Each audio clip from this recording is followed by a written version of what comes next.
Good evening, ladies and gentlemen. Welcome. My name's Bob McFarland, and I'm the president of the California State Grange. How many of you know what the Grange is? Yeah, wow, that's great. How many of you are Grange members? Any Grange members here tonight? All right, excellent. Well, I'm the roadie on this trip, and I'll tell you, it's been quite an adventure traveling with Howard and Pam because I'm having to change my habits. I want to pull into these drive-through places, you know, at the fast foods, and they won't let me. And when I get home, I know I'm going to have to throw out everything in my refrigerator, but that's okay. We've come up California, here into Oregon. It's always beautiful to come to Oregon. We were in Humboldt County the other day, and after one of the presentations, we had a gal there that was from Hemp Industries, Hemp USA, Vote Hemp. And she gave me a chocolate hemp ice cream bar after the presentation. And I looked at, I was going to eat it, but it had hemp seeds in it, and I can't digest seeds very well. So I offered it to Howard, and he scrutinized it very, very well, and then he handed it back. And I said, Howard, what happens in California stays in California. I offered it to Pam, and she politely said no also. But here's the good news. I took it in and gave it to this fellow who had come to the presentation that was a beekeeper. And I gave it to him, and he said, oh, thank you, this is really cool, man, thank you very much. And I just sat down in the car when Howard gets a call, and the guy that I gave the ice cream bar to donated $2,000 to the cause. So that was one hell of a hemp ice cream bar. Anyway, I don't want to take any more time because we've got a lot of things we want to share with you tonight. It's been my privilege for a while now to work with this lady that I'm about to introduce to you. She was the original instigator of Proposition 37 in California. I'm sure most of you know about that. You certainly know about her. Ladies and gentlemen, I'd like to introduce Pam Larry. Pam?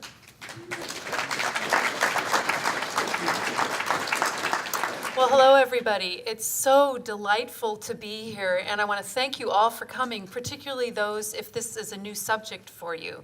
I've been just amazed at the number of people who have an interest in this topic in Oregon. It's very, very timely for you guys, I guess. I'm also really pleased to be traveling with these two folks, and want to talk a little bit about Howard. Bob and I have a great relationship. We've known each other for quite a while, and he's been so supportive. The California State Grange has been so supportive of so many efforts around California, and anyway, could go on and on about the Grange. But Howard I met in 2012, and I have to tell you that working in this movement, in this genetically engineered education movement, it's so refreshing to come upon somebody who has so much scientific knowledge and experiential knowledge. Howard is a farmer, and I love hearing from farmers. I used to be a farmer for 10 years, but I love hearing from farmers about this issue because for me it's all about seeds, and it's about the earth, and it's about the future of our food sovereignty, and it's so exciting to me to be knowing this man who has such integrity and works with people who I've grown to know and really appreciate and who have so much integrity. Seeing scientists and farmers work at this issue and spread the word even though their reputations may be ruined and they know this before they come into it because they get attacked. Seeing farmers who are so busy with everything in their lives also devoting themselves to something that they feel so strongly about. So for those of you who are new to this topic, welcome, Trial by Fire. You'll learn a whole lot tonight in a very short amount of time. It'll be a lot of information. I pray that you stay till the end of it so that you get the full experience. And I would like to welcome someone who I've called a dear friend, Howard Vlieger. Privileged to be here. Appreciate you folks coming out, and looking forward to sharing with you this evening. I identify myself as a student of the soil. I began what I call the journey of a lifetime in 1989. that's when I started using what at that time was referred to as alternative farming methods on our family farm in northwest Iowa. Today, we refer to it as biological crop production. I have no problem admitting that as a student of the soil, the more I know I don't know. The good Lord has given us an amazing creation to be caretakers of, and I really appreciate the fact that He's guided me in this journey every step of the way. And I can always look over my shoulder and see why the next direction has come as it has. So when there's times that you feel that you don't know where you're going, you just walk by faith. I was fortunate to meet Dr. Judy Carmen. I'll explain some of the circumstances of that to you later in the presentation. But I'm the primary coordinator and also a co-author of a feeding study where we fed genetically engineered corn and soy to pigs for their lifetime as a meat animal. Before I get to that part of the presentation, I want to start at the beginning of where it started for me. As I said, in 1989, I started using alternative farming methods. In 1992, we started sharing that information with other family farmers that were interested. And I've had the unbelievable pleasure of working with family farmers all across the United States and in Canada, both in crop and livestock production. Crop production focusing on ways to be more successful and work with the soil and take care of the soil. Move away from the dependency on the harsh, high-rate chemicals that seem to be prevalent in traditional crop production today.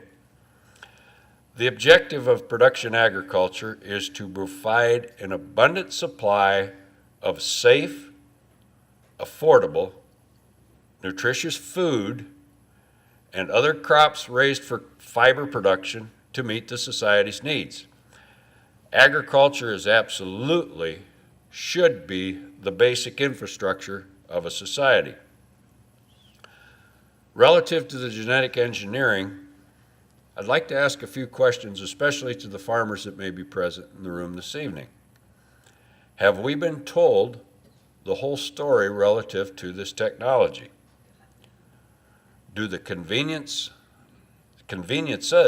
of biotechnology for crop production come with a price, other than some of the obvious prices that we'll show to you this evening? Are there any side effects to implementing this technology in crop production? If there are side effects, who will be responsible to pay for them? Will it be the individual that purchased the technology, the entity that collected the fee for the technology? This is a partial listing of the group of scientists that I get to work with. There's one on here that I'll only quote his research to some degree. That's Dr. Carrasco. I won't spend a lot of time about the relationships and the privileges I have with the rest of them as far as to what degree I work. And I was noticing the other day that I really need to update this. There's a whole nother page that I can add to this. All of these individuals are tops in their respective fields of research and focusing on the challenges and the issues that are presented to this technology to this point in time. Now, I'd like to really emphasize one thing. Myself and these scientists are not anti-technology. Genetic engineering can have amazing potential if and when it is utilized as it is purported to be beneficial. And you'll see that shortly. The most common crops we have in our country, as far as genetic engineering is concerned to this point in time, the first of which is a BT, or a crop containing an insecticide. BT is an abbreviation for Bacillus thuringiensis. BT, the natural version of BT, is a natural occurring soil bacterium that organic farmers have been able to use as an insecticide treatment for many, many years. if they had a specific infestation of a certain insect, they could spray this product on their crop. The insect would eat the material. It would eat a hole in their gut. They would die. It would return to the soil in a benign manner, and life goes on. The genetically engineered versions of BT that are in the corn and cotton crops in our country are vastly different than that. The natural version was used in an integrated pest management fashion.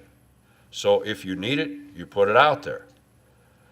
Anybody involved in insect control with the use of pesticides, natural or otherwise, knows that the least amount of exposure with the pesticide that you utilize, the better off you're going to be as far as the insects being able to develop a resistance to it.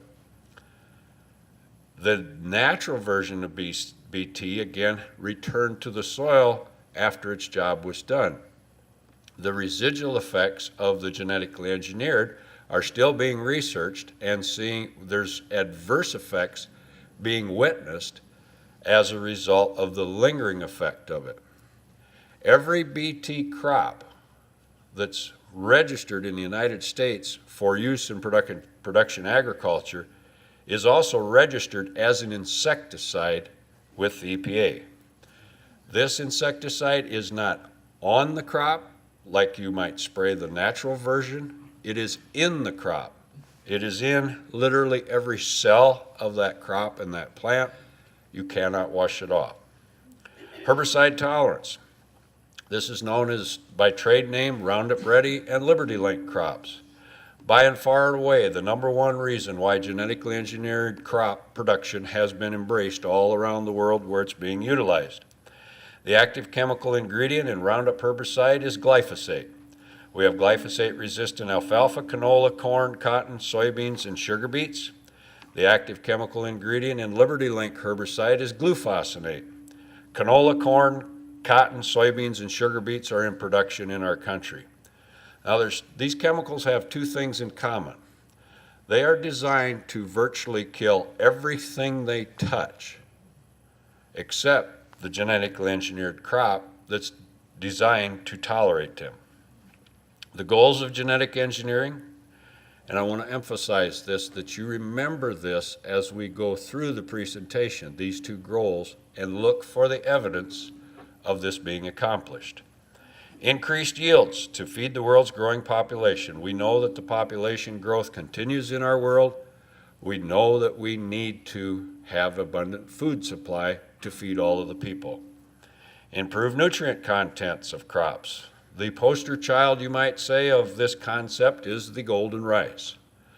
The idea behind the golden rice was we need to enhance the vitamin A content of this rice, and this will hopefully mitigate some of the blindness problems of the poor children in the third world countries. Golden rice has not been perfected as of yet, and it has not been introduced into the food supply. As far as the increased vitamin A content, yes, there is a slight increase in the vitamin A content. I believe you only need to consume about 20-some pounds per day to get your average daily allowance of vitamin A. There's also concern that it doesn't yield as well as the others. That's probably a large reason why it's not been introduced, because farmers are not looking for something that yields less. And the mothers of the children in the countries where they want to introduce this have said, we don't want our children used as experimental animals in a product like this that is fundamentally changed and going directly into the food supply that has had no safety testing.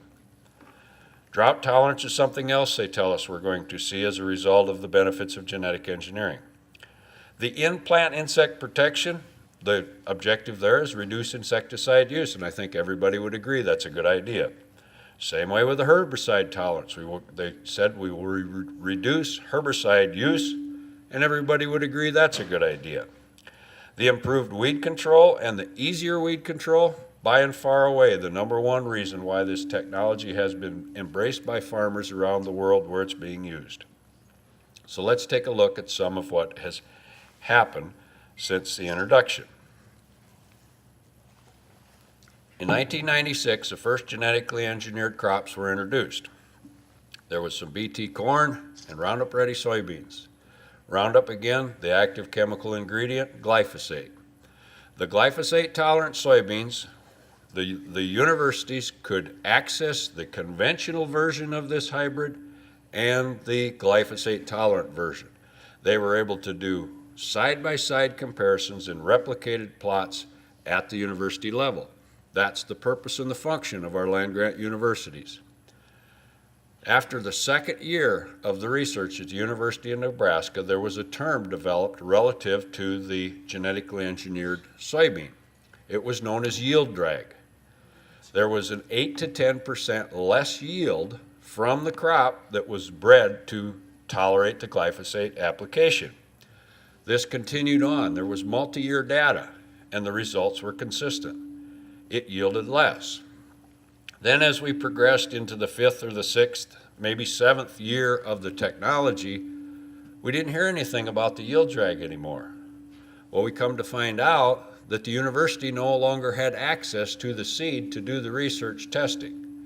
And as we started to hear issues about different insects developing resistance to some of the BT insecticidal properties, the entomologists at our land-grant universities who were not allowed to test this wrote a letter to the EPA saying, we cannot access this seed. There's no way we can test and prove that it's doing what it's supposed to or not.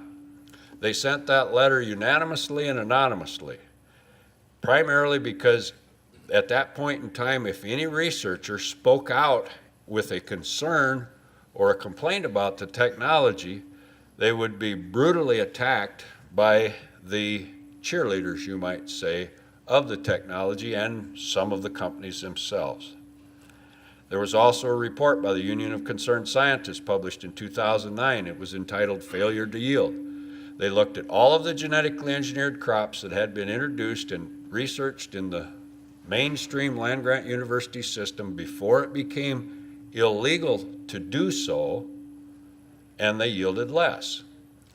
The language in the technology agreement changed and says it's not legal for anybody to do research on this. After that letter went to the EPA by the entomologists, there was a little bit of a loosening up of the availability of the seed, but then there was another piece of paper that said before you can publish the results of this research, it has to be approved by us first. On our farm in northwest Iowa, in 1997, we put in our first plot. We had been putting in seed plots since 1984. We put the first seed plot on our farm. It was a comparison plot. Every time the seed company would come out with their new numbers, we'd put in the old reliable and compare it to the new ones and see which one was better. So in 1997, they asked us to do this with BT. We did. We did not sign a technology agreement, and we never have, and we never will. The old reliable was 2390. That was on this column. We put all of the inputs the same, all the same fertilizer, chemical, everything was the same. I'll point out to you the difference in the cost of the seed. $26.18 an acre for the conventional, $38.18 an acre for the BT. When we harvested it, and they grew side by side again in the plot, we harvested the conventional at $149.91. 0.91, and the BT was 146.04, slightly less. The biggest difference was the moisture content. It was 5 percentage points wetter. That constituted a dock when we sold that grain. So the bottom line was we lost $57.99 an acre off our gross revenue by planting the BT corn. Now, we had heard some issues and concerns in Nebraska the previous year that cattle were showing resistance to the BT corn fodder. So we thought, well, we'll do a little experiment. We took some of the 2390 corn and put it at one end of the feed bunk and put some of the BT in the other end of the feed bunk, and we turned 2 stock cows in with that feed bunk. Stock cows and corn are kind of like kids and candy. When the dish is empty, they'll leave. The cows consumed the conventional corn, smelled the BT, and walked away from it. This was not something that we had ever experienced before. The other thing was, well, we'll give it another shot. We'll do it again next year. So we did. We did the same thing the following year, repeated it side by side in a test plot. That year, we lost $58.95 an acre on that BT version of corn. This hybrid was what we called one of our old reliables. The plant breeders did a good all-around job of really breeding it and putting it together. They had natural insect resistance and or tolerance in that hybrid. But the seed company, they saw these results kind of typical all across the area where they used it. Didn't matter what state it was in. The sound hybrid did not perform with the BT. But there were some other hybrids that one of our customers referred to it as a corn borer magnet. If they'd put the BT in that hybrid, they would see a yield increase.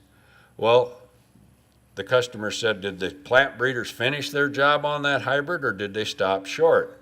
Well, if they did stop short and then they could take the shortcut with the BT and sell it for more money, which route might they take? What about herbicide use rates? In the beginning, there's no question that the glyphosate-tolerant technology enabled the farmers to reduce the amount of herbicide they used. Remember, this herbicide was designed to kill virtually everything it touched. And as a result, they eliminated some of the pre-plant herbicide applications that were applied.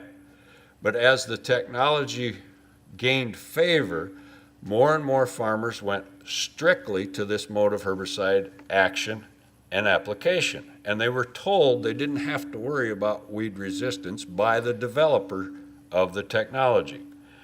By 2010, I know of farmers that instead of applying 32 ounces per acre of the chemical in an application, were putting on 96 ounces per acre of the chemical per application. And because of the weeds getting harder to kill, in soybeans, we were seeing some farmers putting 2 and 3 applications of that 96 ounce rate on in a single growing season. In Argentina, they also introduced the glyphosate-tolerant soybeans in 1996. The rate was 2 liters per hectare. By 2010, it was 10 to 20 liters per hectare.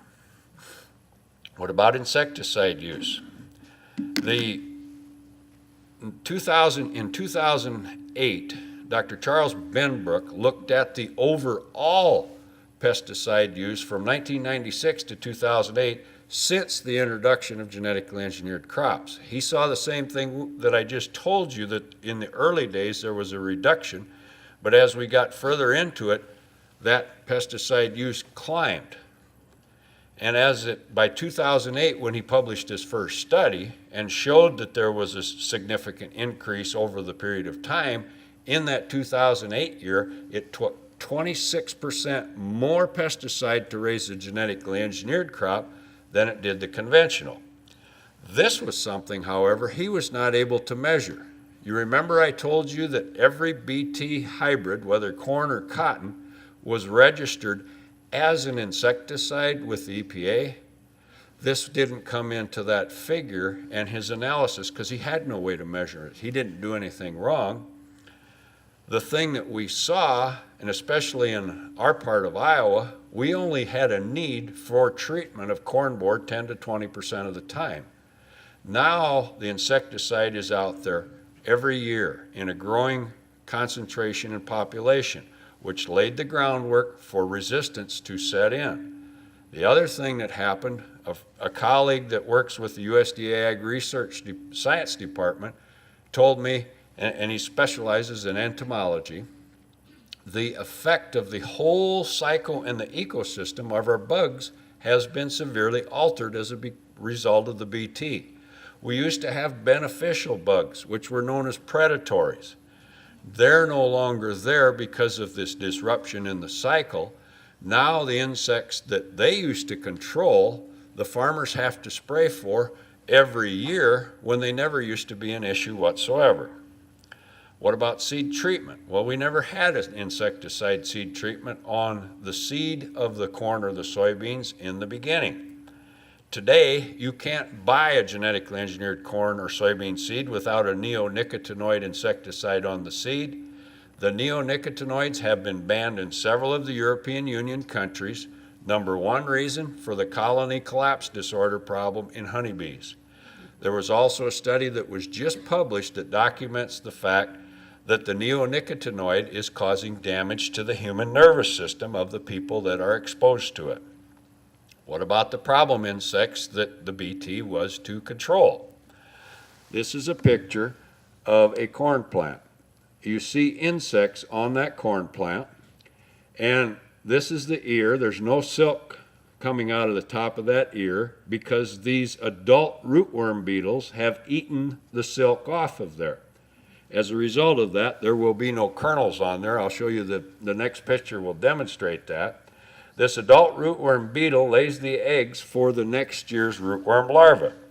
The egg hatches in the soil. When the larva hatches and grows, he feeds on the roots of the corn plant. When they feed in a high enough population, the corn falls down. Again, when the beetles eat the silk off, there's no pollination, so no grain. We have BT-resistant rootworm larvae in Iowa, Nebraska, South Dakota, Minnesota, and Illinois, all confirmed by the universities. So what's the motivation? Is it to grow more food? Is it to enhance the nutrient content of the crop? There's something known as a technology fee. This is the royalty that the company who holds the patent on the genetically engineered seed will collect on every bag of genetically engineered seed that the farmer purchases. As I said, I was in the seed business starting in 1984. I watched the steady trend of increase in seed prices. Once in a while they'd level off or even go down. But once we saw the introduction of the genetically engineered crops, it just kept going one direction. By 2010, that direction was definitely getting your attention when you were doing a projection for a break-even on your crop production. And the technology fee in those early days was separated from the cost of the seed. So I thought, I'm going to do the math on this. I'm going to take USDA's planting acres for the 2010 crop year on corn, soybeans, cotton, canola, sugar beets, and I'm going to presume that 100% of the acres in the U.S. are planted to the latest and the greatest technology and apply just the dollars of the technology fee that this would generate. Now, a number of those crops were only in the high 80s and 90 percentile range, but again, for the sake of discussion, I presumed 100% planting. On corn, we had 87.9 million acres that year. The tech fee was $60 an acre, so that would generate $5,274 million. On soybeans, the tech fee is only $24 an acre, but we had 78.9 million acres, so that generated just under $1.9 billion. On cotton, we only had 10.9 million acres at $78 an acre, so that's $850 million and change. On cotton, I had the good fortune of starting to work with cotton farmers in the southeast U.S. in the 2010 crop year. I learned a lot about cotton. One of the things that they shared with me was the change in the seed cost. In 1993, the retail price of a 50-pound bag of cottonseed was $45 to $60 a bag. By 2010, they no longer sell a 50-pound bag of cottonseed. They sell 230,000 seeds per bag, and depending on the size of the seed, that bag will weigh from 38 to 46 pounds. Here's a breakdown on the price. The seed cost is $159.99 per bag. The tech fee is $412.20 per bag, and the seed treatment, which is a combination of the insecticide, fungicide, and pneumaticide that they have to apply because if they don't, they're not going to get a stand of cotton. The main reason they're not going to get a stand of cotton is the natural attributes in the soil have been so damaged with the way the cotton crop has been raised. Every insect and every disease that might affect the crop is there to infect the crop if you don't put on the pesticide. So we're looking at a total cost in 2010 of $697 a bag versus $60 a bag in '93. Continuing on. Now I want to emphasize, there were no genetically engineered sugar beets planted in the U.S. in 2010 crop year because of the court order that pulled them off. but they approved them the next year, and we're back up in the 90% range again shortly after that. But for the sake of discussion, again, we presume 100% use. That would generate 96 million. Canola, we don't have that much in our country. We didn't that year.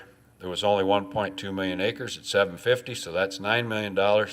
So if we subtotal all these crops, not including the Roundup Ready alfalfa, which was approved in 2011 when the sugar beets were deregulated, we total up just under $8.7 billion tech fee for 1 year.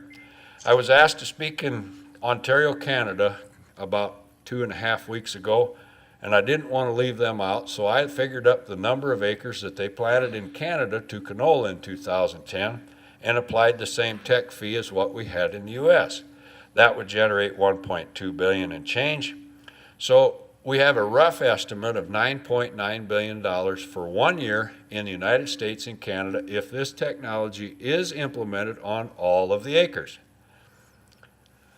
What could possibly be the motivation?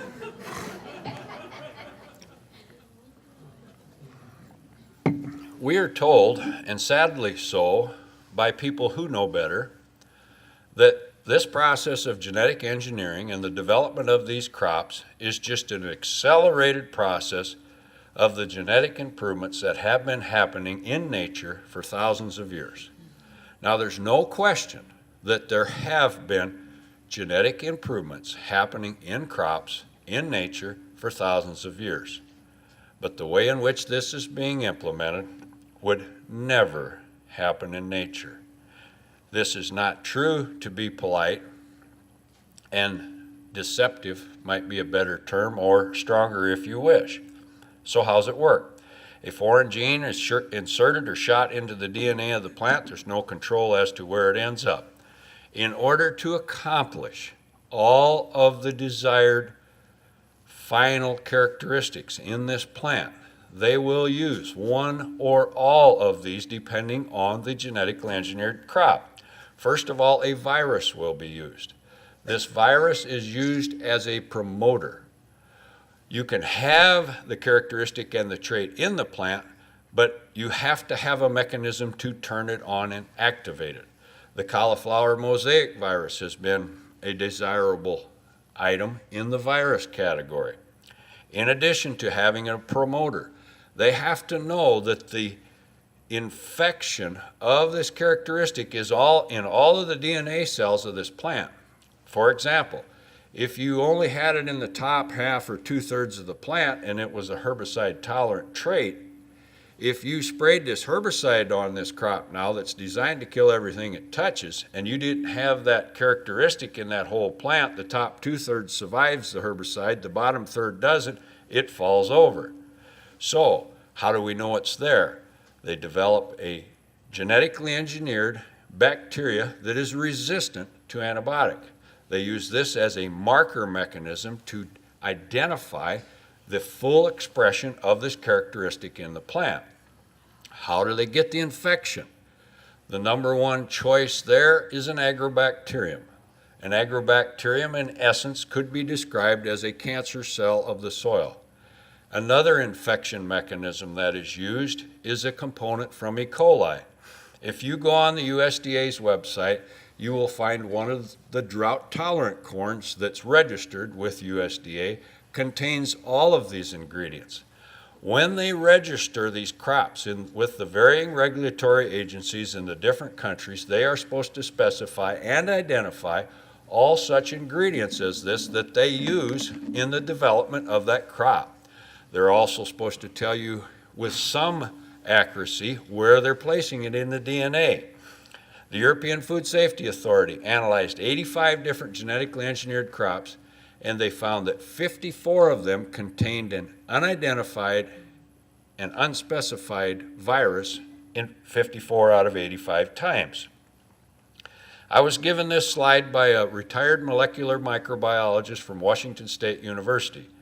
I was up in Washington State doing an education presentation similar to this one in September, and I made the comment that they had a 1 in 100,000 chance of putting that placement of this foreign characteristic into the DNA of that plant in the same spot twice.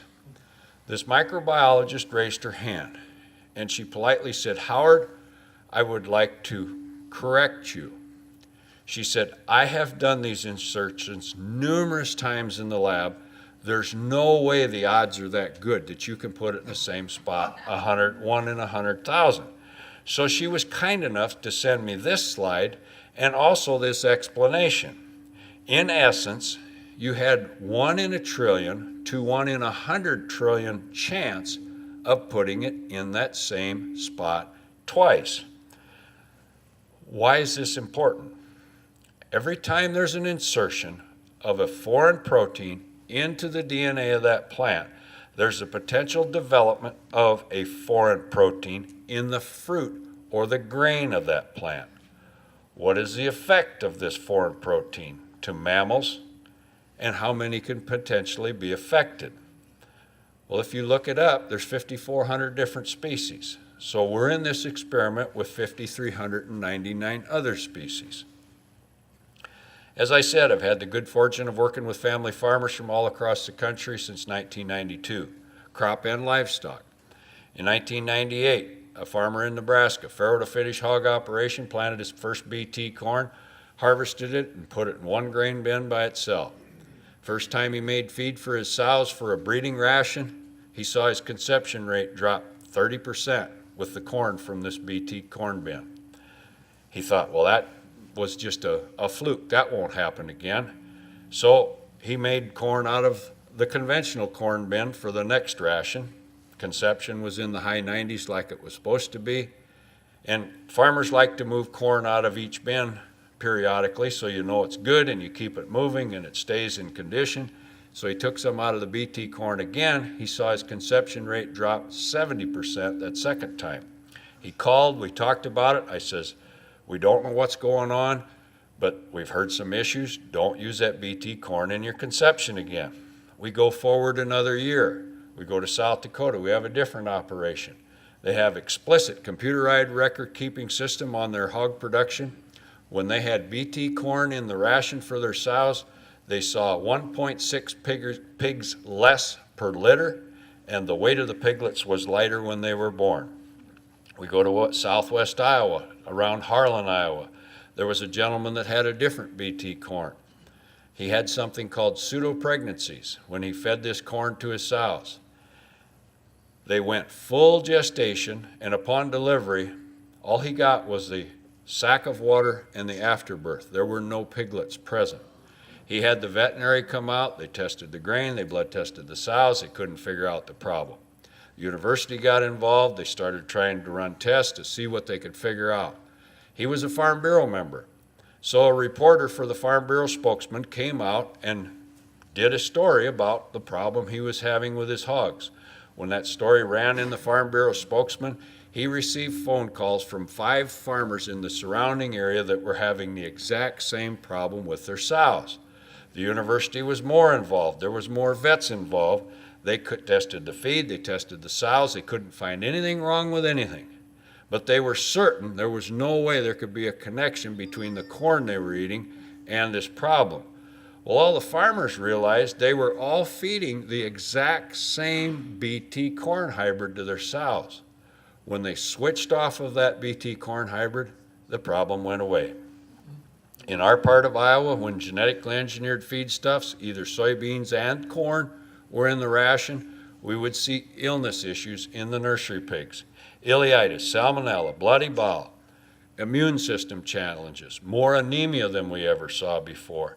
And if these pigs that had the digestive issues, if they succumbed to the disease, the veterinary would do a post-mortem to try and figure out what we had to do to solve the problem. And it was consistent that there was irritation in the stomach and or ulcers. The immune system challenge. 70% of the cells of your immune system are located in your digestive tract. Your immune system is your first line of defense to protect you against anything foreign material that comes into your body. Now, I want you to imagine that I am your immune system.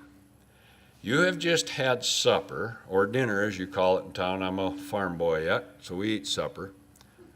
And I identify a foreign protein in what's in my domain that I'm supposed to protect you.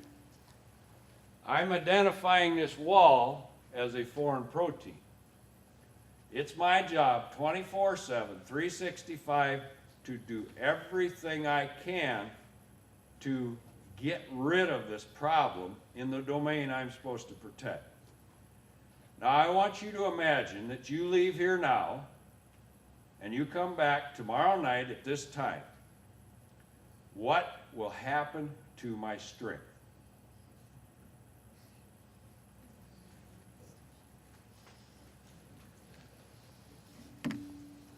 Are autoimmune diseases increasing in our country? With the fact that we have foreign proteins from genetically engineered crops in 75 to 80% of the processed food in the food supply. Autoimmune diseases, when the immune system attacks the body's own tissues caused by an antigen or a foreign substance triggering the production of antibodies when the foreign invader is detected. The primary symptom is inflammation. Please remember that. Now I'm going to show you some pictures of hog stomachs. I had the opportunity and reason to take a tour of a hog slaughter plant. This plant does custom processing for niche pork market companies. I knew of several different niche market companies that took their hogs here for processing that were quote-unquote drug-free. They didn't feed antibiotics to their hogs for the lifetime of the hog. I also knew that those niche market drug-free programs had no restrictions on feeding genetically engineered grain to their animals. And in 2008, when I took these pictures, 80+% of the corn in our area was genetically engineered, 90+% of the soy was genetically engineered, so it was safe to presume that these pigs that were fed this drug-free were eating GMO grain. The pictures are a little graphic. Nobody's ever passed out. If you're squeamish, just look at the first picture like this and you'll find out it's okay. Dr. McGuire's the vet at the slaughter plant that helped with interpretation of the pictures. I had the good fortune of working for Dr. Newman for 8+ years when I got out of high school. I worked for him part-time on and off. And Dr. Newman was semi-retired from 2008. Actually, he semi-retired in about 1996. But he did a lot of hog work when he was out of vet school. He'll be 88 on his next birthday, still sharp as a tack. The vets that were practicing actively in hog health from 1998 to 2008, if they saw consistency in irritation, inflammation, and redness in the digestive tract from 98 to 2008, and it seemed to increase, what might they call it by 2008? Normal? If they're seeing it all the time? Doc Newman could tell me what a healthy hog stomach looked like. This first one is from a non-GMO fed hog that was multi-generational. This entire herd was on non-GMO grain for 5+ years. So there was no GMOs in this diet for these pigs. Notice the overall skin tone color. This yellow mucus over here, you will see that to some degree in all the stomachs because it's there as a fact that there's nothing in the system to digest. The amino acids and enzymes are still functioning, making the mucus. This is one of the drug-free GM fed, again presumably. Overall irritation, inflammation, seen by the redness. There's a small pinpoint ulcer right there. Another GM fed, again, the overall irritation and inflammation is represented by the redness. This is the worst one of the drug-free hog stomachs that we took pictures of. There's pinpoint ulcers here and here, all these black dots, you can see they're ulcers. Over here was a full bleed ulcer at one time, there's some more down here. This is a stomach from a hog that was fed antibiotics the bulk of its life. Dr. McGuire was quick to point out to me the benefit of that antibiotic. the right antibiotic would reduce that inflammation and irritation and thus the redness. But you see right dead center, there is an old ulcer that has healed. This is the worst one of all of the antibiotic feds that we took pictures of. Now, we were collecting or seeing and witnessing these issues from 1998 to 2008. And I was referring to it as circumstantial and coincidental, because when we had the GM feed in the ration, the problem was there. You take it away, the problem went away. You put it back, it came back. You took it away, it went away. I was working with Dr. Elaine Ingham at that time on our soils program. We had just initiated her concepts, and we were communicating quite regularly. I shared all this information with Elaine, and when I said it's circumstantial and coincidental, she says, "No, Howard, it's anecdotal. That's the proper scientific term. Now take it to the next step, conduct a study, set up the protocol, and do it scientifically." Well, I was privileged to connect with Dr. Judy Carmen, who's sitting in the back in this picture. We conducted a pig study where we took 84 pigs, same number of male and female, split them evenly, 84 in each group, took them off their mother. When they came off their mother, the first solid feed they consumed was non-GMO and GMO, took them all the way to market that way. When they were harvested for their meat as a meat animal, we collected all of the viscera from the animals. In other words, all of the organs from the same slaughter plant I took the first stomach pictures from. The only organ we didn't collect was the brain. All of the other internal organs in the body cavity. We weighed all of the organs. We had the two licensed practicing veterinaries. Dr. Robinson did all the stomachs. Dr. Versteeg worked on other body parts so we would have no differentiation in the determinations that they made. They did not know who was fed what. They didn't even know that there was a difference in the diet of these pigs. They just knew they had to do these complete autopsies. This was a completely blinded study. The people that did the work on the hogs, that did the daily monitoring and the recording of the different information, did not know who was fed what. The only person that knew what feed went where was the person who was responsible for putting the feed in the right feeder. This is a picture again of a normal hog stomach. This is one that is severely inflamed.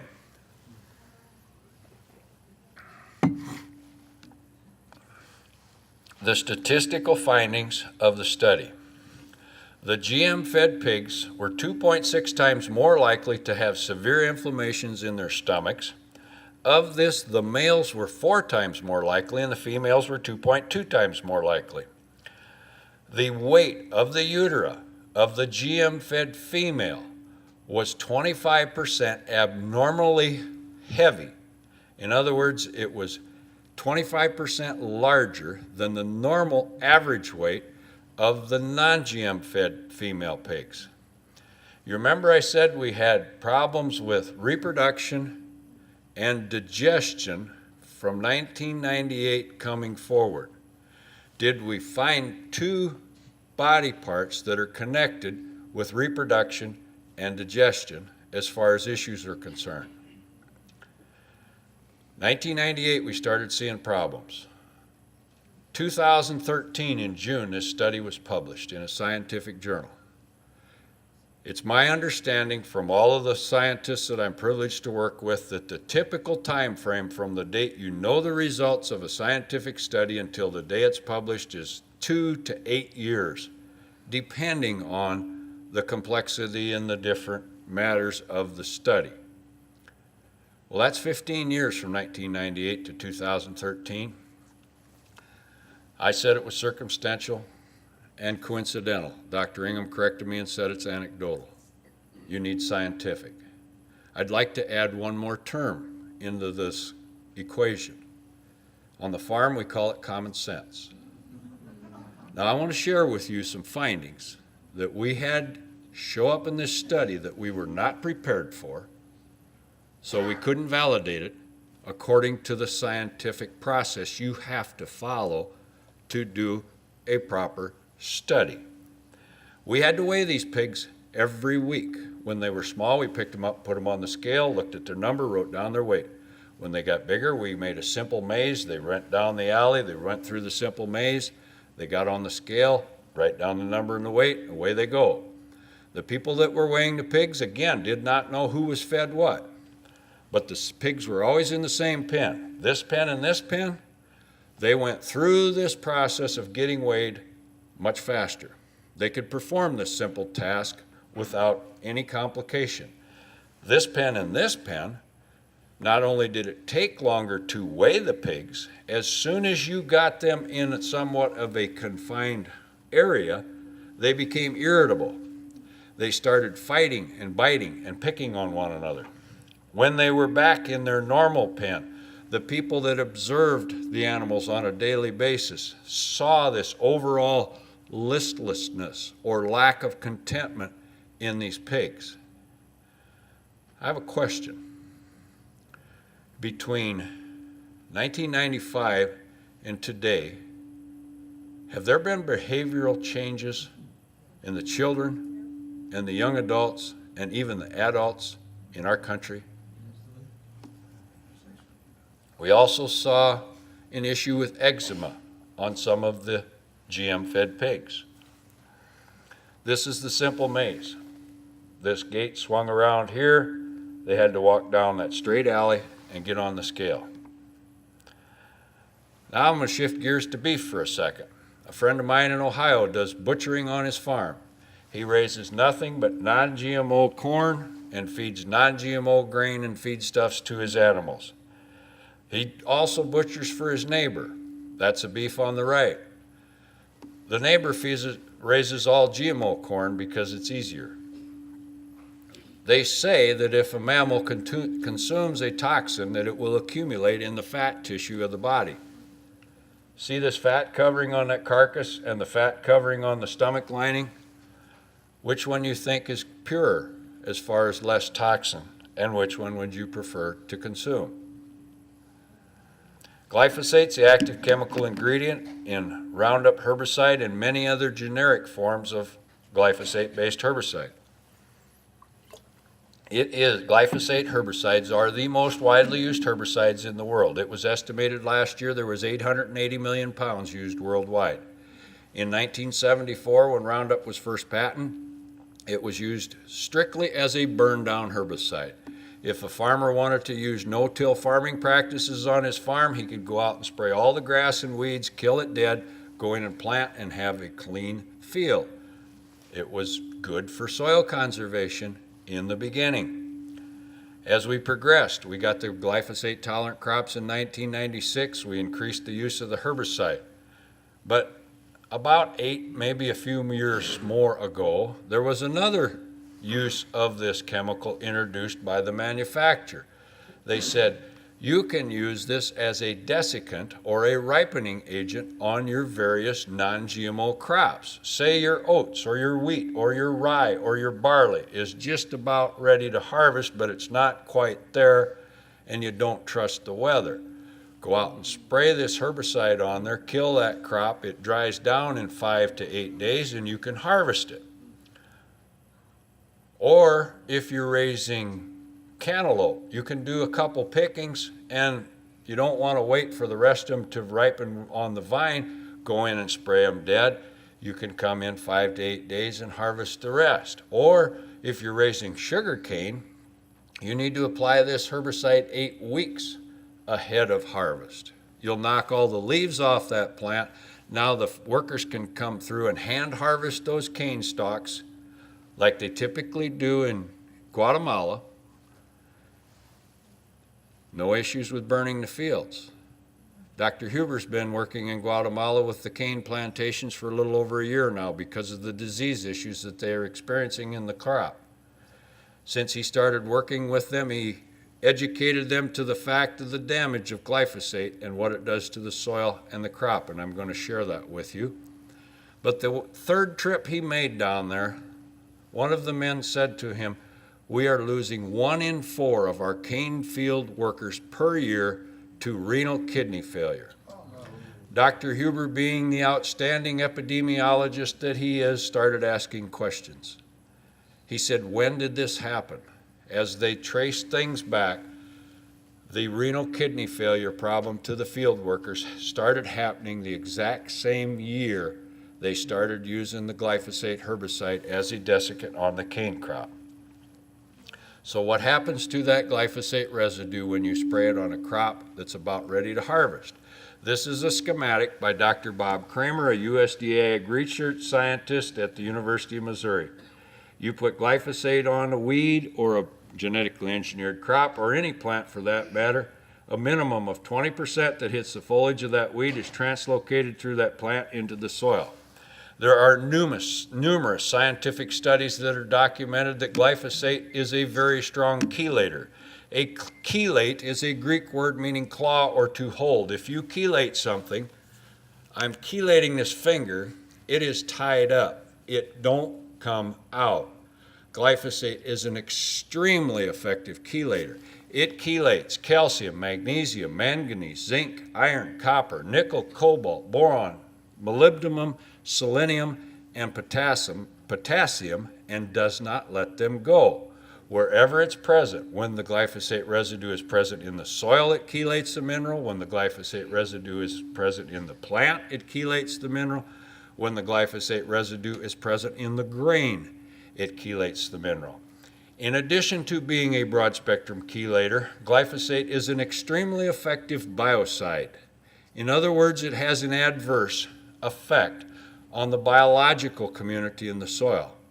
Dr. Kramer has numerous studies that have documented the fact that when you use glyphosate herbicide, you are going to damage or completely wipe out a number of beneficial organisms in the soil.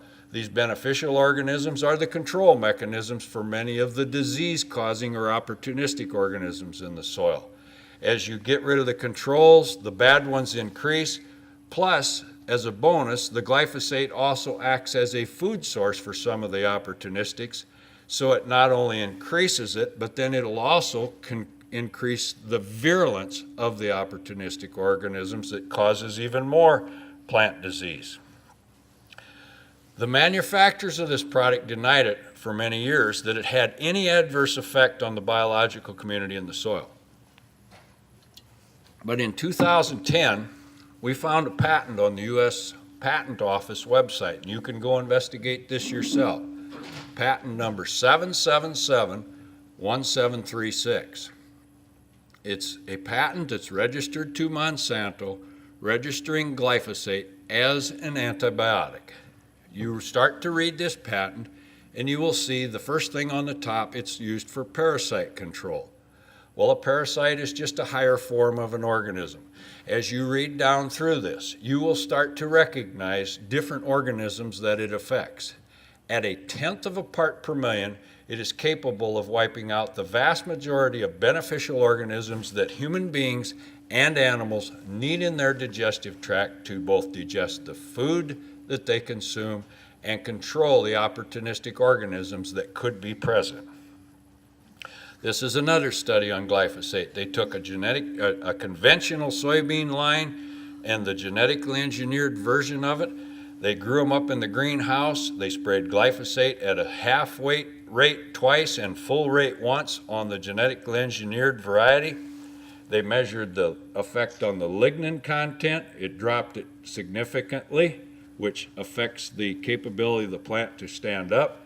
They measured the effect on the photosynthesis production capability of the plant, or the manufacturing of sugars that the plant needs to do to grow and be healthy. They measured the production of the amino acid content. This is the center of the defense mechanism in a plant. A plant doesn't have an immune system like a mammal does. They have a defense mechanism. The production of the enzymes and the amino acids are the protection mechanism that keep that plant healthy, especially in the event of any disease. In essence, if a plant had an immune system, when you spray it with glyphosate, you could say you're going to give it a bad case of AIDS. The last thing they measured was the water use efficiency. It took more than twice as much water to raise the same amount of plant biomass when you had the genetically engineered soybean sprayed with glyphosate herbicide. Is water efficiency important in crop production? Is the lignin content in a crop important in crop production? We have a lot of windy days when we get rain in Iowa. 50-mile-an-hour wind came through that area the night before. The glyphosate-resistant corn fell down. The conventional stood up. This is a partial listing of the diseases that are scientifically documented to increase when you use glyphosate in the field where they're growing. Everything from apples, bananas, barley, beans, canola, all the way down to wheat. On wheat, if you use glyphosate 1 year out of the previous 3 years to planting wheat in your field, you will see an increase in head scab and take-all and root blotch. All of those plant diseases have the potential to develop the growth of mold and mycotoxins in that field. What happens to the mycotoxins when you harvest the grain? This is a picture of cornfields in Iowa in 2010. As you can see, most of the cornfields are brown. There's one green cornfield. This picture was taken in the end of August. Corn should not be brown until the middle to the end of October unless we get an early frost, because of the continual use of glyphosate herbicide year after year after year, and the damage to the beneficial organisms and the increased virulence to the opportunistic organisms and the increased pressure of these organisms, you can't put enough fungicide on to keep it healthy, and this is actually a bacterial infection. How do you treat a bacterial infection in a corn crop? You can't. You cannot put an antibiotic on a cornfield. Goss wilt is the name of this disease. There's been two scientific studies conducted that verify that when the only thing we had to do to manage Goss wilt in the olden days was to select a hybrid that had the natural resistance and tolerance to the disease. There's been 2 studies conducted. They took 7 hybrids that had strong Goss wilt resistance. They sprayed 1 set with water, 1 set with water and the disease, 1 set with water, the disease, and POEA, which is the surfactant that's put with glyphosate and Roundup herbicide, and they sprayed 1 set in this replicated trial with the water, the organism that causes the disease, and the glyphosate. 5 of the 7 resistant hybrids succumbed to the disease when they used the organism and the surfactant, and 6 of the 7 succumbed to the disease when the glyphosate in the organism was there. Neither one of those studies are published, and they never will be, because the people that conducted that study would commit financial suicide with their career as a crop PhD researcher if they published that study. Resistant weeds, 24 plus worldwide that are quote unquote resistant to glyphosate. I don't know if they're resistant or if they're just super weeds. This is a picture of the amaranth pigweed in the southeast U.S. As I said, I had the good privilege of working with farmers in the southeast U.S. starting in 2010. There's no herbicide has been applied to this field at this point in time. But when this weed gets over that tall, you don't put 32 ounces of glyphosate on it. You could put 128 ounces or 1 gallon on it and you won't touch it. When that weed gets over 3 inches tall, you can put 8 different herbicides in the tank and go spray that would qualify to be used on a peanut or a cotton crop. You can't stop that weed. It used to be 3 foot tall when it was full grown. Now it's 10 to 12 feet tall. It used to have 100,000 seeds when it was 3 foot tall. Now it has 400,000 to 500,000 seeds. You know how the cotton and peanut farmers get ahead of that weed when they have it in their fields? They have the hand laborers come in and remove it. They do not cut it off. If they cut it off, it'll grow right back. They have to either pull them out or dig them out, and they're spending as much as $150 per acre to have that single weed removed from their field. In Iowa, we have a first cousin to it. It's known as the amaranth pigweed. This is pictures from a customer's field I worked with the first time this past year. He sprayed that field 3 times with Roundup herbicide. He wouldn't even tell me how much he put on it. He couldn't kill them. If it has to compete with corn, it will. It'll get up there 8+ feet tall. There's none of the herbicides that we used to be able to control this weed with post-emerge work. Glyphosate residue. In 2010 and 11, Paul Capel and his team of U.S. Geological Survey scientists set up monitoring equipment in Iowa and Mississippi. They monitored the amount of glyphosate residue in the air, in the rain, and in the rivers throughout the growing season. They found significant levels of glyphosate in the air, in the rain, and in the rivers throughout the growing season. We have detected glyphosate residue in alfalfa, barley, corn, edible peas, soybeans, potatoes, and I could go on. The alfalfa was not genetically engineered alfalfa.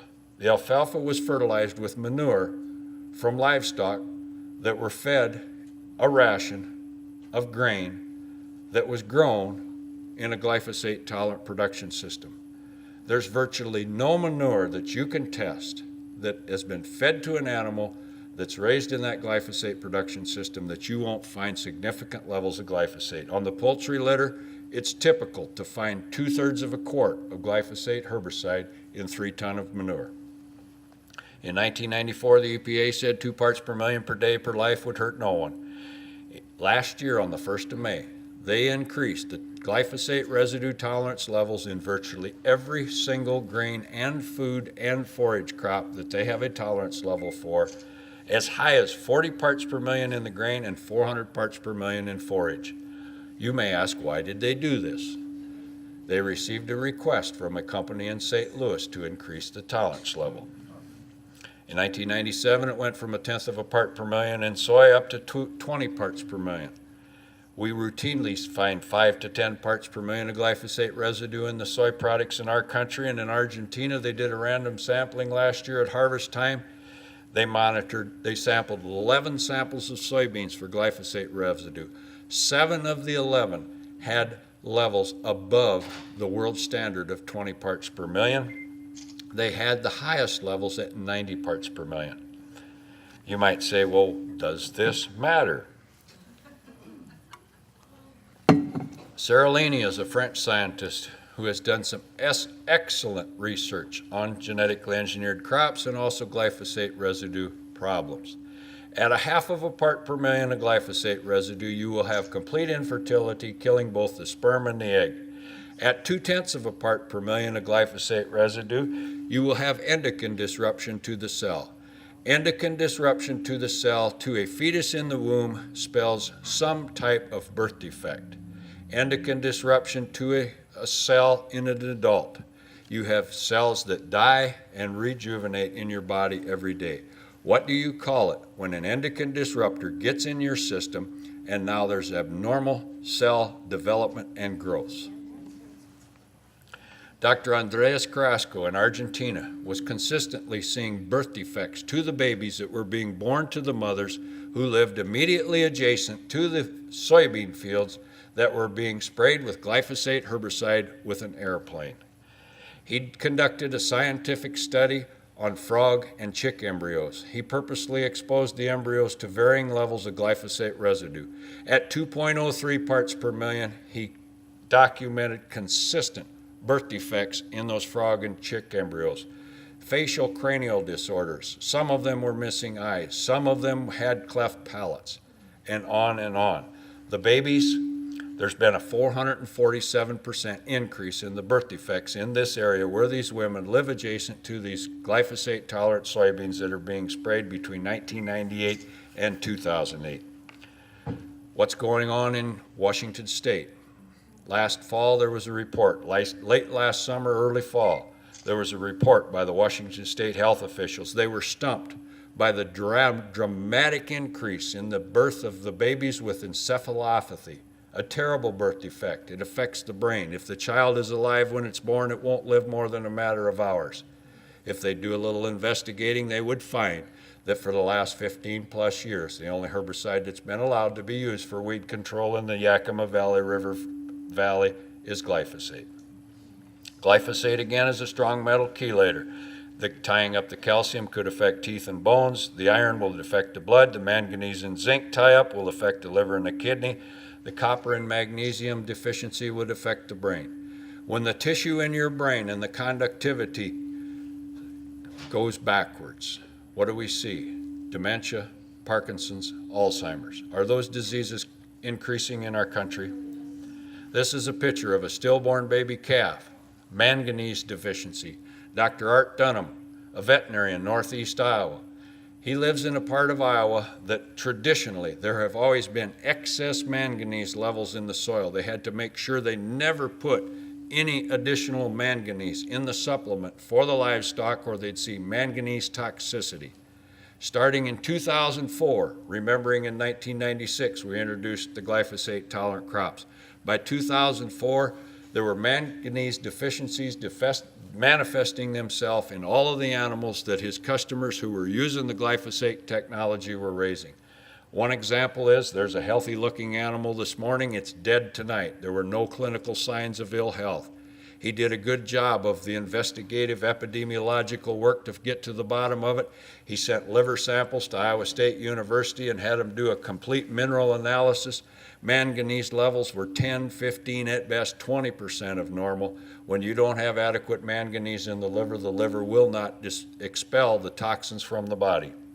Dr. Nancy Swanson is a PhD researcher, retired from Washington State University and also retired from military service to our country. She did a review and an investigation and published this article about a year ago. She looked at the correlation between the introduction and the implementation of genetically engineered crops and the subsequent increased use of glyphosate herbicide, starting in 1996 and going through 2012.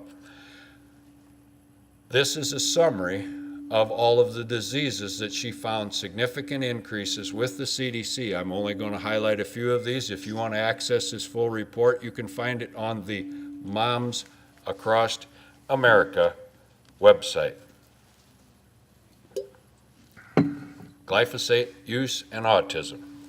We're starting in 1990. The red line is the increased use in the glyphosate between 1990 and 2009, 2010 time period. The yellow bars is the increase in autism in our country in the same time period.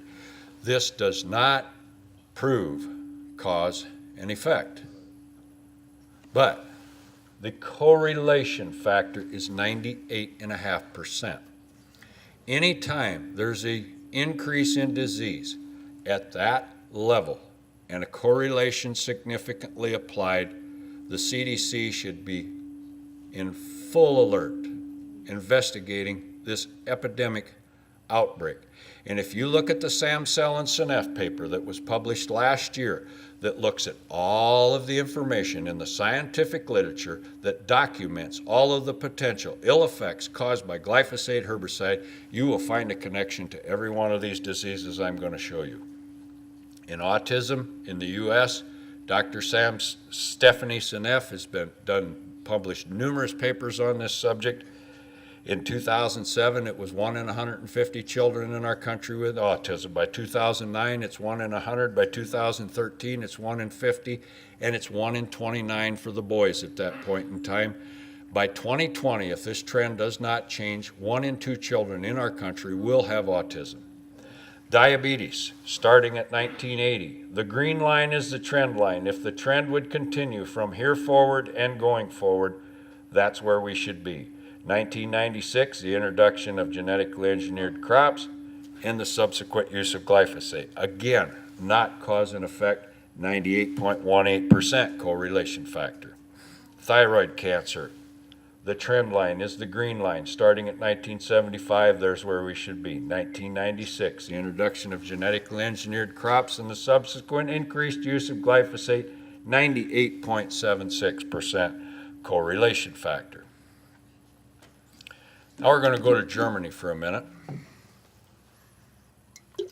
Dr. Monika Kruger is a veterinary pathologist at Leipzig University, has done outstanding work on documenting the ill effects of glyphosate in the digestive tract and the damage it does to the beneficial organisms in both chickens and cattle.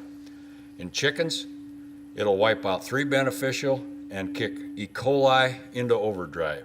In cattle, it wipes out 3 beneficial organisms and allows the Clostridium botulinum to go completely unchecked. When Clostridium botulinum goes unchecked, you have toxic co-infection or botulism. You might say, well, that wouldn't happen in our country. If we had the climate that they had, there would be a chance that we would see it at the epidemic level. They're seeing it at Germany, but I want to share with you a couple instances of what has happened in our country. Dr. Michael McNeil is a PhD researcher from North Central Iowa, excellent crop consultant. He gives talks all over the country to farmers about these problems that we're continuing to see increase with genetically engineered crops and glyphosate herbicide. He was up in the New England states giving a talk.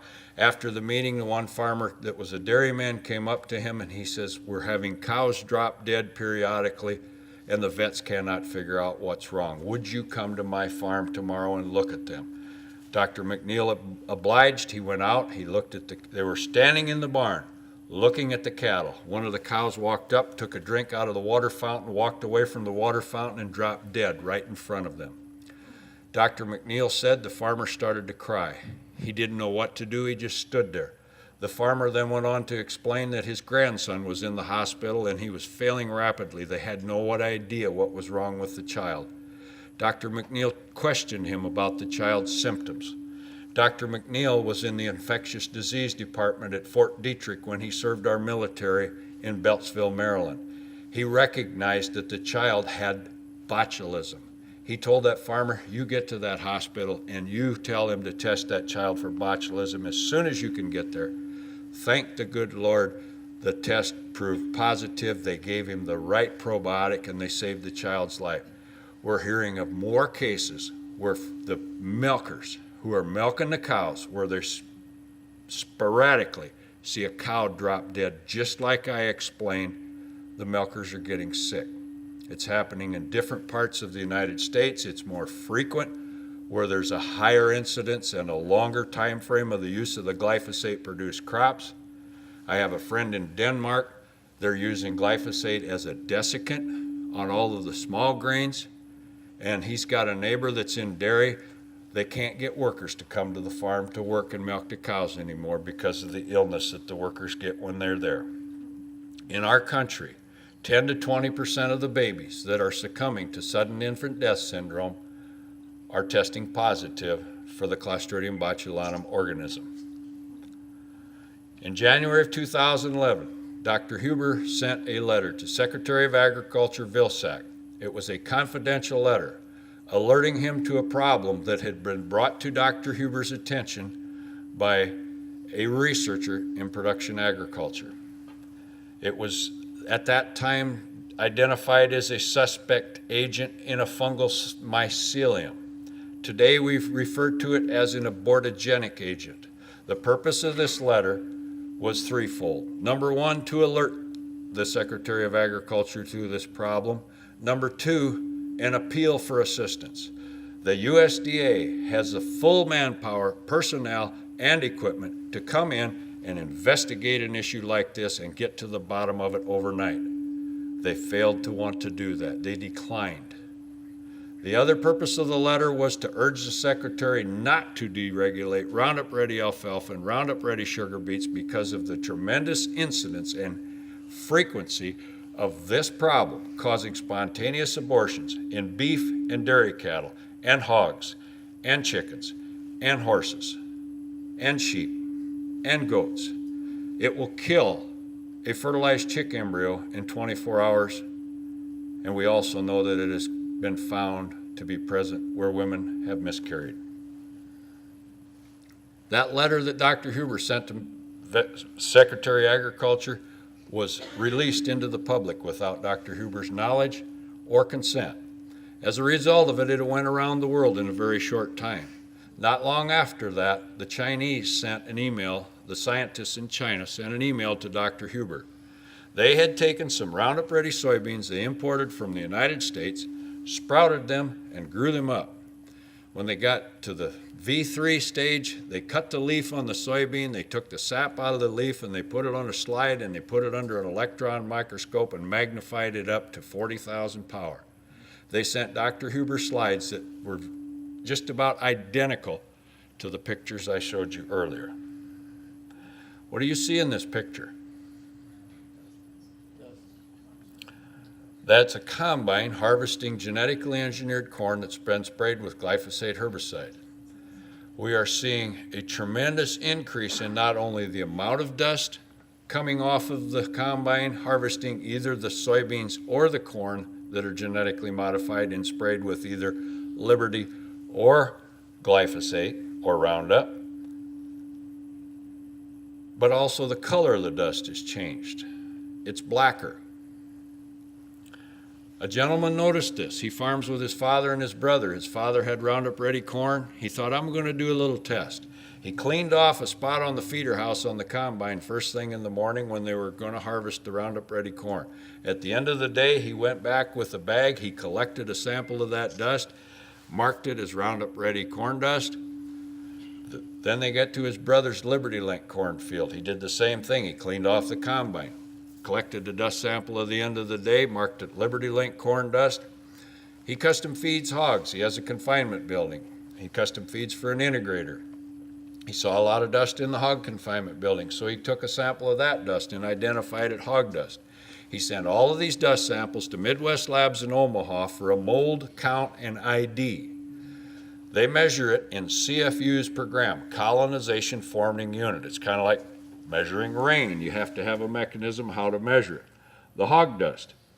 When they sent the results back, by the way, they said, warning, anybody working in an environment where there's over 1,000 CFUs per gram should have a protective breathing device on, similar to this one. This is a 95 grain simple dust mask, as you can see, and it was worn when a farmer was scooping out a grain bin. I advise all farmers to wear one of these when they're around any grain, GMO or not nowadays, because of the increase of mold and mycotoxins caused by the glyphosate. But back to this.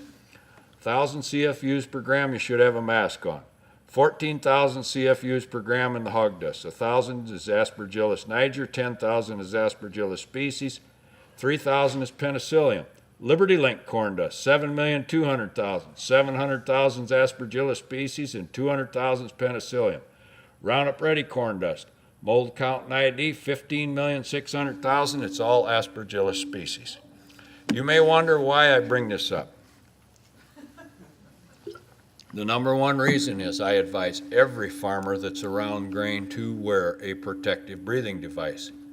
What's the danger of a mold or mycotoxin entering your system? Illness and disease.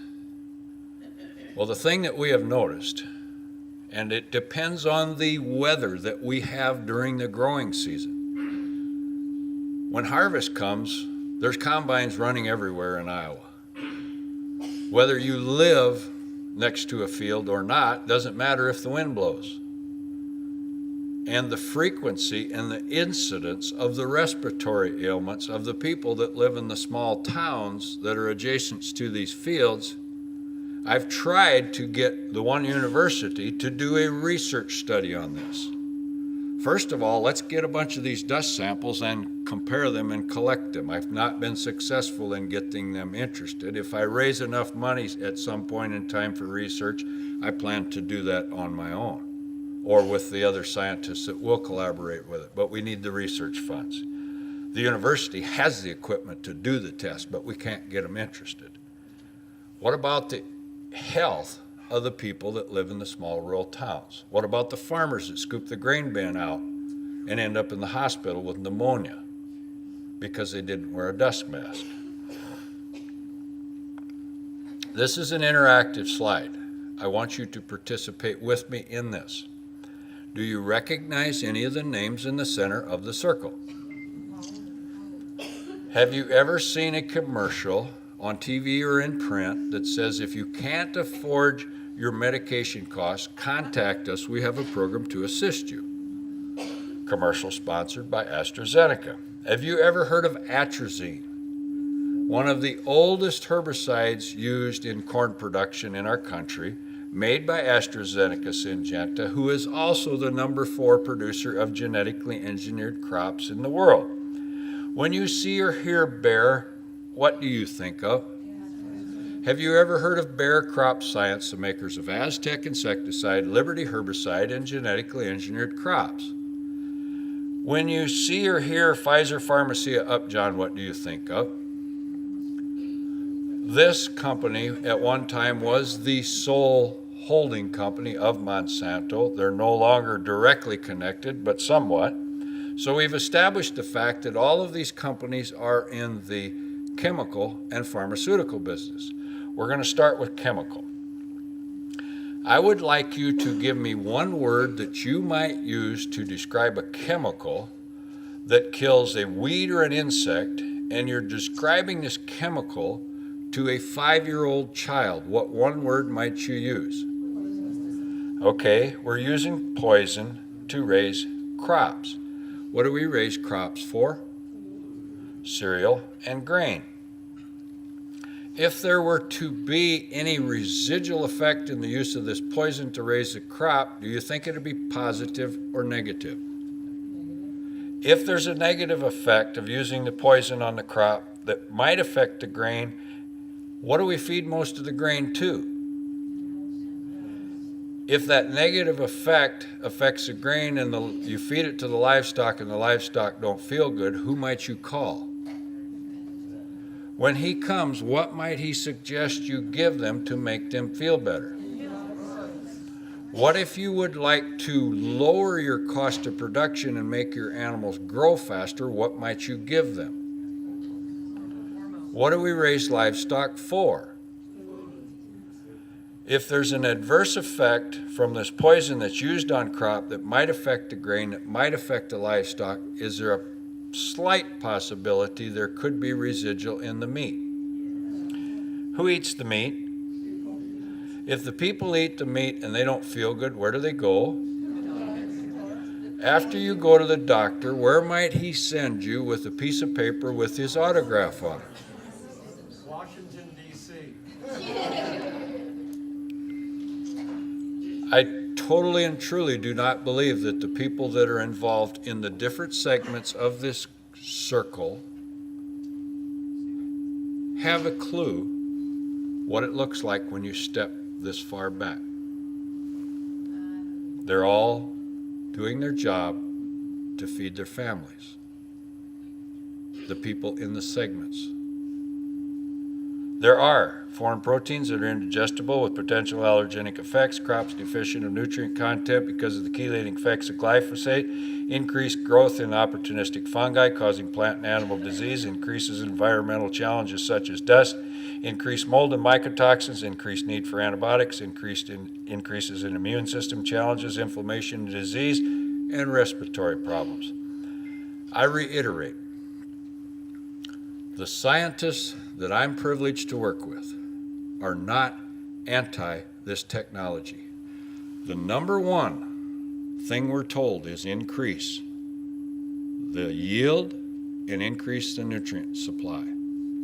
How much evidence have you seen that documents that's happening? Do we need this? No. Do you want your family consuming this? No. What can we do? I was sent this picture by a friend in Southern California. She found this sign posted on the schoolyard where her children play. Can you all read what that says? That sign's no longer posted on her children's schoolyard. It's not that they forget to put it up. You might describe her as a protective mother. You might describe her as a mama bear when she's concerned about her children. They no longer use that. Now I have a question.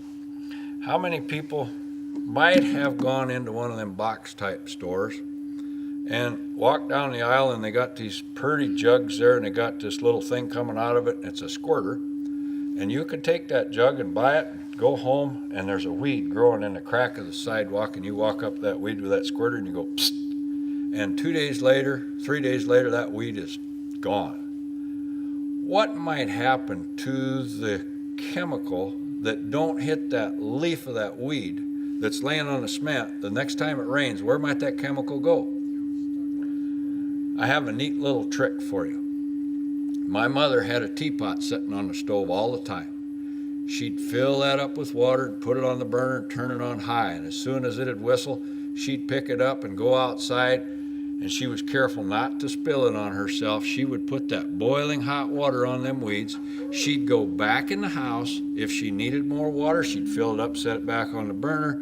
She'd go back outside. She'd pull the weeds just like this. They had absolutely no resistance whatsoever. They come right out. And as near as I can tell, there's no adverse effect to that water by the time it gets downstream. If you would like to further your understanding of this fundamental change to our food supply, I have some suggested reading material for you. The Seeds of Destruction by William Engdahl. Very well referenced view of this fundamental change to the food supply. Another one that I have not read yet, I just heard an interview with a very excellent nutritionist that has a radio program in Missouri that's online. You can listen to it. She was interviewing Claire Hope Cummings, the author of this book, and I was really impressed by the interview and thought I'm going to add that to the reading material if you'd like to know more. I was given a copy of this book. It's entitled Our Stolen Future in December of 2011. Dr. Huber had just returned from Germany. He was given a copy of this book by a friend of mine in the UK, whom I've not yet met. I get to communicate with him by email and over the phone periodically.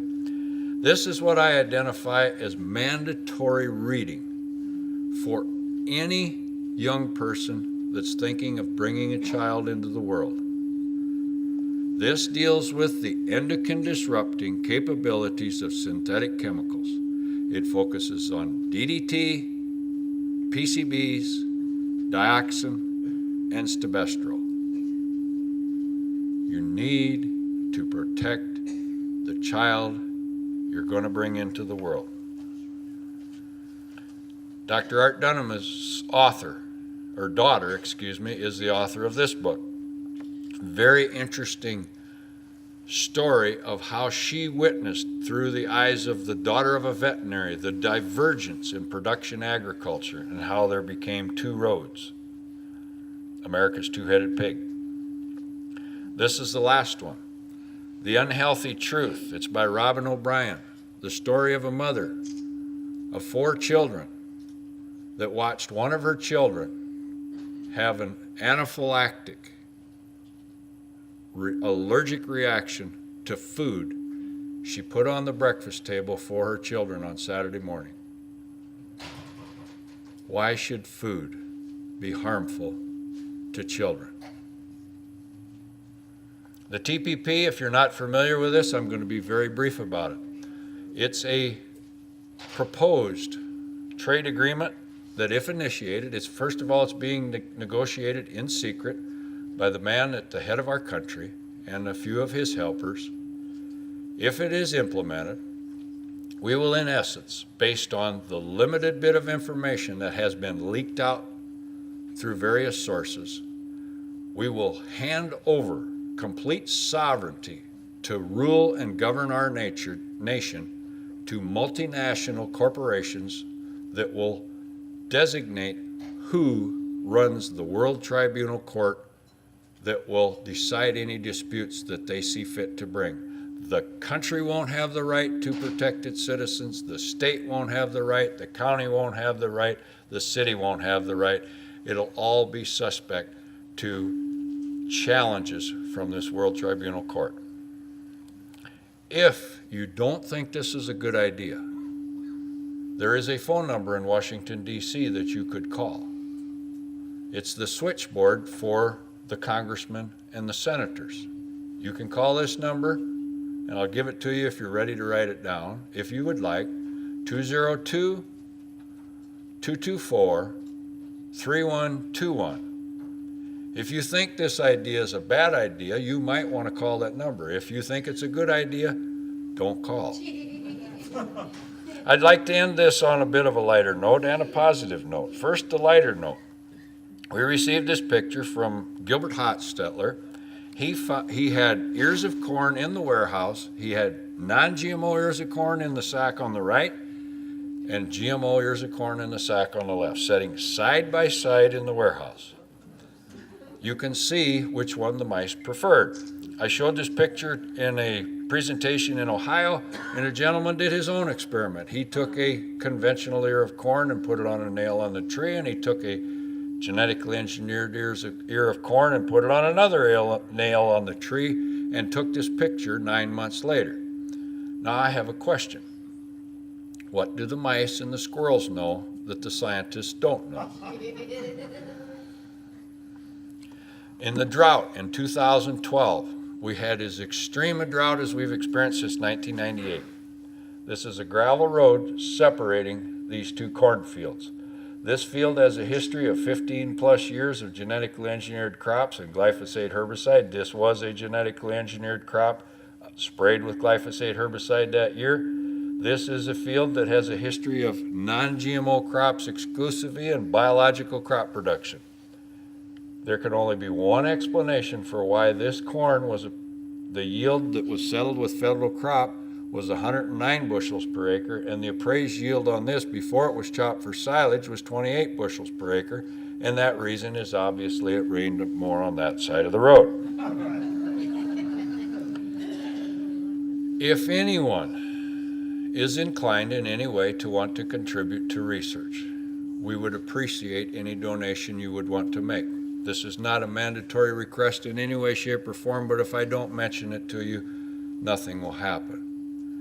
The research dollars that should be applied to addressing the issues and the concerns and the problems that we're seeing in our country are all captive by the sources that are in control of what's going on in crop production. This is a personal request. This lovely young lady, I've not known that long, but she became a quick friend in a very short time. I worked on a special project with her with a delegation from China.